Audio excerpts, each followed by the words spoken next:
Hello everybody, Absolutely Clean Window Washing coming to you guys here just to show you a little information how to tell the difference between a steamer and a pressure washer. So as you can see here, the tip on this particular gun that I'm holding here, it has no trigger.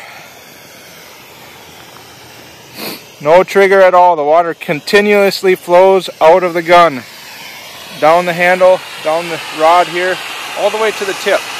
And if you notice, just droplets of water are coming out of the machine, out of the end of the gun here.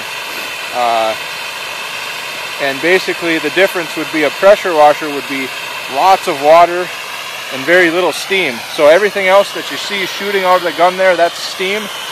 The drops are the only amount of water coming out of this machine.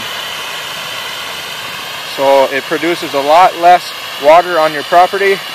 It cuts through the ice a lot faster. It will not damage your shingles, unlike a very high PSI pressure washer, hot water pressure washer.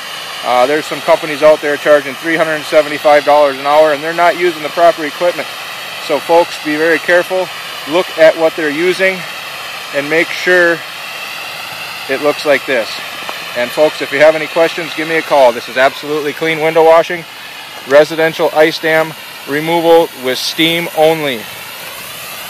Again, steam only. Our phone number is 612-919-4185. 612-919-4185, or you can also find us on the web, Absolutely Clean Window Washing. Thank you very much, folks, and have a beautiful day.